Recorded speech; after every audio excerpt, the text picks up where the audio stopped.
मुझसे कहा जाता है कि सब बातों पे बात कीजिए, बस कश्मीर मत बोला करो। ये बहुत ही संवेदनशील बात है। जब मैं वहाँ पुराने इलाके में पहुंची श्रीनगर के, तो आप ये यकीन जानिए कि दोपहर में लंच से पहले मैं वहाँ पहुंची थी और शाम हो गई, करीब 4:30-5 बज गए। उनमें बहुत सारे मेरे दर्शक मिले, मुझसे कहते आइए हमारे पास बैठिए, चाय पीजिए, खाना खाइए, लेकिन बात नहीं करेंगे आपसे। एक कैमरा लेकर आप गए और खाली हाथ लौटना था मुझे, और दिल भी टूट रहा था और समझ में नहीं आ रहा था कि इस खामोशी को मैं दिल्ली कैसे लेके जाऊंगी। जैसे मैं कश्मीरियों का हाल जानना चाहती थी, अब जब कश्मीरी ही नहीं बोल रहा है तो मैं दिल्ली क्या लेके जाऊंगी, मैं किसको क्या बताऊंगी कि कश्मीरियों का हाल क्या है। एक कोई दीवाना चला आया मेरे पास और नाराज होने लगा और कहने लगा कि जो आप कह रही हैं वो ठीक नहीं है, मैं बोलूंगा। तो मैंने कहा चलिए बोलिए। तो उसने बोलना शुरू किया और बताया कि कितने खराब हालात हैं। कुछ ने कैमरे पे ये कहा कि हम आपसे यहाँ बात कर रहे हैं और हमें पता है कि शाम में हमारे घर पुलिस आएगी, उसके बावजूद भी मैं आपसे बात कर रहा हूँ क्योंकि मैं बोलना चाहता हूँ। उनमें से एक वो शख्स जो वायरल हो गया, और कोई भी कश्मीर का ऐसा कोई घर नहीं बचा है जिसने उस व्यक्ति को ना देखा हो। उससे मैंने पूछा कि कैसे हालात हैं, तो उसने कहा हालात तो ठीक है, आपको तो सब पता है, आप तो यहाँ देख ही रही हैं, सब कुछ ठीक है। और ये कहते हुए उसकी आंख से आंसू टपक गया, सिर्फ ये कहते हुए कि हालात ठीक है, बस अब इंतजार कर रहे हैं कि ये जिंदगी कैसे कट जाए। ये आज के कश्मीर की तस्वीर है, और इससे पहले मैंने खामोशी को इतने जोर से बोलते हुए कभी नहीं देखा।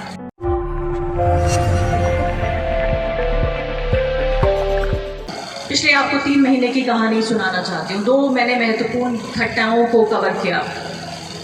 उसमें एक था गुजरात का चुनाव और दूसरा था भारत जोड़ो यात्रा। भारत जोड़ो यात्रा में मैं कई जगह गई, लेकिन उसमें मैं आपको कश्मीर की कहानी बताऊंगी। ये एक ऐसा शब्द है जिसकी बोलने पर भी पाबंदी है।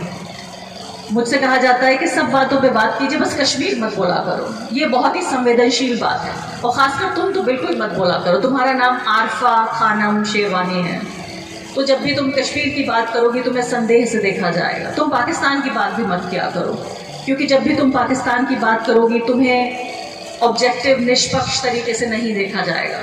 और जब ऐसा कहा जाता है तो मैं एकदम जिद पर आ जाती हूँ कि तब तो मुझे ज़रूर कहना है। मैं कश्मीर पहुंची भारत जोड़ो यात्रा को कवर करने के लिए। वहाँ दर्जनों कैमरे मौजूद थे। आप यकीन जानिए, जिसने जैसी रिपोर्टिंग करनी थी वो उसने किया। कुछ ने राहुल गांधी की तारीफ की, कुछ ने उनकी आलोचना की। ठीक है, होना चाहिए, रिपोर्टिंग में हर तरह की बात होती है।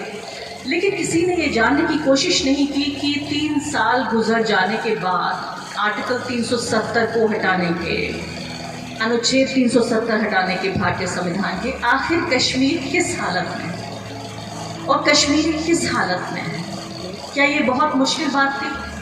क्या ये कोई ऐसी बात थी जिसके लिए बहुत ज़्यादा बुद्धिमान और बहुत ज़हीन होने की ज़रूरत थी? क्या ये कोई ऐसी बात थी जिसके लिए पत्रकारिता की कोई ऐसी डिग्री चाहिए थी जो बहुत कम लोगों के पास थी या किसी के पास नहीं थी? मैं यहाँ दावे के साथ कह रही हूँ कि इतने दर्जनों कैमरे और दर्जनों पत्रकार जो वहाँ कवर करने के लिए गए थे, मैं पत्रकार के तौर पे और मेरा संस्थान द वायर, सिर्फ हम एक अकेली संस्था थी जिसने इस बात को जानने की कोशिश की कि कश्मीरी किस हाल में है। कश्मीरियों के मन की बात ये जानने की कोशिश सिर्फ एक संस्थान और एक पत्रकार ने की। अब यहाँ पर हो सकता है आपको लगे कि मैं अपनी बड़ाई कर रही हूँ, लेकिन शायद कुछ मौके ऐसे होते हैं जब अपनी पीठ भी थपथपा ली जाए तो शायद उसमें हर्ज नहीं है। मैंने रिपोर्टिंग की इस बात पे कि राहुल गांधी की उस रैली का, भारत जोड़ो यात्रा का क्या असर हो रहा है। ये सब करने के बाद फिर मैंने सोचा कि आम आदमी से बातचीत की जाए। अब आम आदमी कहाँ मिलेगा, ये भी बहुत मुश्किल की बात कि आजकल आम आदमी को ढूंढना जो अपने मन की बात कहे, बिना ये समझे हुए, बिना ये इस बात को ध्यान में रखे हुए कि वो किस पॉलिटिकल पार्टी का है, उसका रुझान क्या है। कश्मीर में एक माहौल इतना अजीब सा हो गया है आजकल कि आपको ये पता नहीं चलता कि अगर आप एक आम कश्मीरी से बात कर रहे हैं तो ये नहीं पता चलता कि ये खुफिया एजेंसी का आदमी है, ये जो सरकार है उसका आदमी है, ये लोकल किसी पॉलिटिक्स से जुड़ा हुआ है, या हो सकता है कि ये उस तरफ की जो अलगाववादी विचारधारा है उससे इसकी हमदर्दी हो।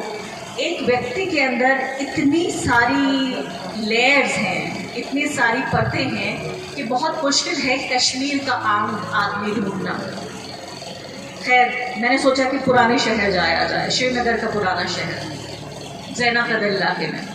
मुझे जितने वहाँ लोग थे और सब वो लोग थे जो मेरे वेल विशर्स थे, उनमें से ज़्यादातर ने मुझसे कहा कि मत जाइए। 2 वजह से कहा मुझसे मत जाइए। एक तो ये कहा कि मेरा नाम, और दूसरे मेरा चेहरा, दोनों वजह से मुझसे कहा कि मत जाइए, आप मत जाइए, अपने कैमरे वाले लोगों को भेज दीजिए, उनको माइक लेके भेज दीजिए, सवाल दे दीजिए, वो पूछ लेंगे वहाँ। अब जैसे मैंने आपको बताया कि काफ़ी मेरे मिजाज में जिद है कि मुझसे अगर एक बार ये कहा गया कि आप मत जाइए तो मैं ज़रूर जाऊँगी। और चूंकि 1, 2 नहीं 4, 6 लोगों ने कहा कि मत जाइए, तो मैं ज़रूर वहाँ पे गई। जब मैं वहाँ पुराने इलाके में पहुँची श्रीनगर के, तो आप ये यकीन जानिए कि दोपहर में लंच से पहले मैं वहाँ पहुँची थी और शाम हो गई, करीब 4:30, 5 बज गए। उनमें बहुत सारे मेरे दर्शक मिले, मुझसे कहते आइए हमारे पास बैठिए, चाय पीजिए, खाना खाइए, लेकिन बात नहीं करेंगे आपसे। 2, 3, 4, 5 घंटे गुजर गए, एक इलाके से दूसरे इलाके, एक बाज़ार से दूसरा बाज़ार। लोग फ़ोटो खिंचवाना चाहते हैं मेरे साथ, मुझसे बात करना चाहते हैं, मुझे खाना खिलाना चाहते हैं, चाय पिलाना चाहते हैं, अपने दुकान और घर दिखाना चाहते हैं, लेकिन सिर्फ एक चीज़ नहीं चाहते, वो मुझसे बात नहीं करना चाहते, और कैमरे पे तो हरगिज़ बात नहीं करना चाहते।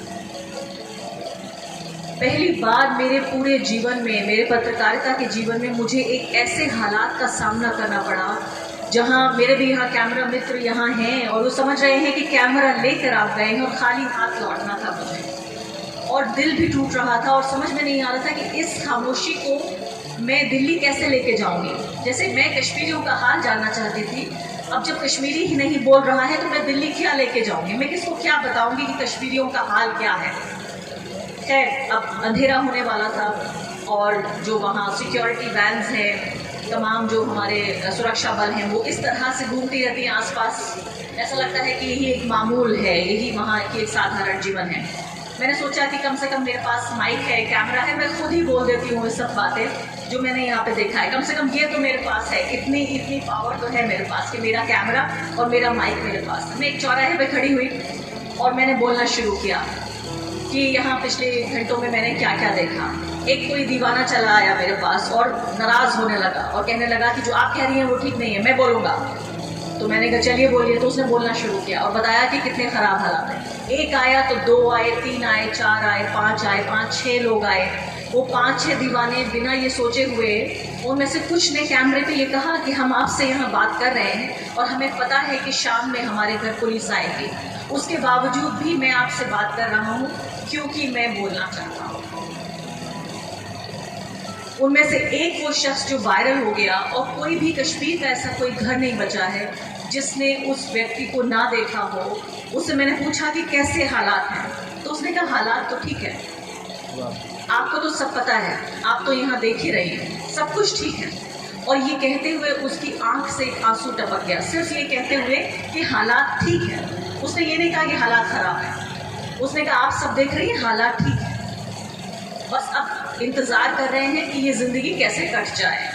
सिर्फ ये 2-3 वाक्य उस व्यक्ति ने कहे, और यकीन जानिए इसी खामोशी को मैं कश्मीर से लेकर आई और उस एक व्यक्ति के 10-15 सेकंड की उस बाइट ने, जैसे टीवी की हम ज़बान में कहते हैं, कश्मीर की पूरी कहानी बयान कर दी कि ये आज के कश्मीर की तस्वीर है।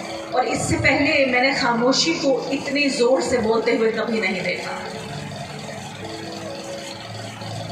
ऐसे हालात हुए, और उसके बाद जो मेरे हालात हुए, जो मेरा लोकल क्रू था कश्मीर में, और आप ये सोचिए कि अगर इतना काफ़ी नहीं था, उस खामोशी पे जो प्रतिक्रिया आई, पाकिस्तान के पूर्व प्रधानमंत्री इमरान खान ने उस वीडियो को ट्वीट कर दिया।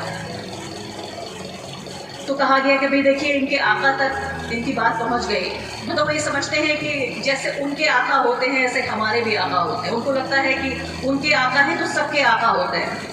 उनको पता नहीं है कि स्वतंत्र नागरिक और स्वतंत्र पत्रकार भी होते हैं इस देश में। और एक बार आपने कुछ क्रिएट किया, माना यहाँ बैठे हुए जो लोग हैं, जहाँ साहित्य की बात हो रही है, आप एक कविता लिखते हैं, कहानी लिखते हैं, किताब लिखते हैं, खबर पब्लिश करते हैं, उसके बाद कौन उसका क्या इस्तेमाल करे इस पर आपका कोई अधिकार नहीं। मतलब एक कविता जब लिखी जाती है तो उसे 6 अलग तरीके से अलग अलग लोग पढ़ सकते हैं। अपने हिसाब से, जैसा वो देखते हैं उस कविता को और उस कविता में अपने आप को। तो उसके बाद से लगातार धमकियों का पूरा दौर जारी रहा। मेरे लोकल क्रू को बाकायदा उनका इन्वेस्टिगेशन हुआ, उनसे पूछताछ हुई, और अभी भी मुझे पता है कि वो डर के साए में जी रहे होंगे। तो ये है कश्मीर की तस्वीर। एक कहानी आपने कश्मीर की सुनी कि जहाँ मैंने बताया कि नागरिकों की ये हालात है। मैंने 36 पत्रकारों को फ़ोन किए, 36 पत्रकारों को 2 दिनों के भीतर, और ये कहा कि भारत जो कश्मीर में पत्रकारिता के हालात है इस पर मैं बात करना चाहती हूँ। उन 36 में से 36 पत्रकारों ने, 35 पत्रकारों ने इनकार कर दिया। एक बीबीसी के पुराने पत्रकार थे, वो सहमत हुए, और 3 यंग जर्नलिस्ट थे जिनकी पत्रकारिता का पहला साल था। वो या तो मासूम रहे होंगे या वो इस बात को लेकर उत्साहित थे कि वायर उनका इंटरव्यू कर रहा है, बड़े शो में हमें बोलने का मौका मिलेगा। तो 3 युवा पत्रकार जिनकी उम्र 20 से 23 साल के बीच रही होगी, और एक बुजुर्ग पत्रकार जो रिटायर हो चुके थे। ये 4 लोगों से मैंने बताया आपको कि 36 में से 35 लोगों ने कहा कि हम बात करना चाहते हैं लेकिन हम बात नहीं कर सकते हैं 2 वजह से। पहली बात, इसका मतलब सीधे जेल, और इसका मतलब हुआ कि हमें जो सरकार से जो एडवर्टाइजमेंट मिलते हैं वो बंद हो जाएंगे। तो 2 तरह से गला दबाया हुआ है, जेल का डर और दूसरे एड्स वापस ले लेने का डर। तो मुझे पता नहीं है कि आप इसको क्या नाम देंगे विभूति जी, ये कोई गोदी पत्रकारिता है या जेबी पत्रकारिता है। मुझे लगता है कश्मीर की पत्रकारिता के लिए तीसरा कोई नया नाम हमें ईजाद करना पड़ेगा, क्योंकि वो न गोदी है न जेबी है, मजबूर पत्रकारिता है, माजूर पत्रकारिता है। मैं कहूँगी माजूर है शायद, जेबी गोदी नहीं है। और गोद से और जेब से अब ये माजूरी पे ही उतरने आ रहा है भारत के बाकी हिस्सों में भी, जिसे हम मुख्य धारा या मेन लैंड कहते हैं।